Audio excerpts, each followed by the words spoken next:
There you go. Yeah. Then I missed the webinar the other day, and here I am with a little piece of homework you've given me, Karen, and I'm going to have to read the whole book instead of cheating and watching the video. I know. Do people actually read whole books these days? Yeah. So yeah, the webinar had like 59, 60 people, and they all stayed. I mean, I actually had a screen in front of me. Greg Porter at the ITSMF office, he said, maybe I shouldn't have done that for you, and I said afterwards, because there's nothing worse when you're doing a webinar and you suddenly get a rush of people log in and then they drop off one by one and you're watching the number go down.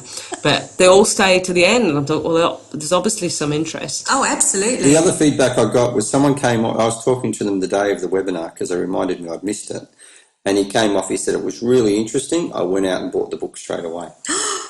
Wow. So that was the feedback I got from when he sat in on the webinar. That's excellent. So that's pretty impressive, Karen. Yeah, and we've also had somebody contact us and said, is this a service that you offer as well? So we have one organisation interested in it being delivered as a service for them, so that's good. That's fantastic. Yeah, it's all happening. So there you go, out of just surfing the web, looking for stuff on sustainability, that's what happened. Hey, I wonder, just talking about the publishing thing, especially considering we've just finished that round of sustainability workshops, I wonder if we should mention to Kirsty and the publishing team, maybe looking at ITSMF books, making sure that they're all made from recycled paper or, green got somehow. I mean, that's a conversation that ITSMF would have to have a TSO. I mean, someone asked me on Twitter either late last night or this morning, can't remember when they tweeted it, but, is the book going to be Kindle? And I said, don't know. It's really a TSO call, what they do with the books and what formats they put them in. I thought all you had to do to make a book green was make the cover green.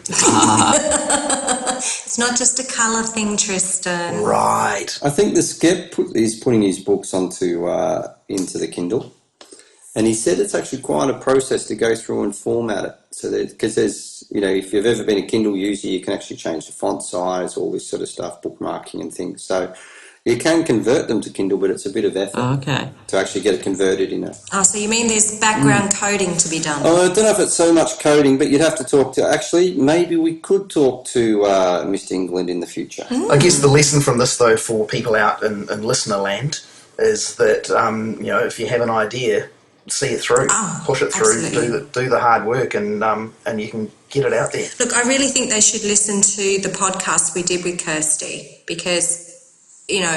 Karen, you've been through the process. It is a bit of a hard slog to something, but as what's a book without a writer kind of thing, that that they're so willing to help and advise and guide and mentor and everything else.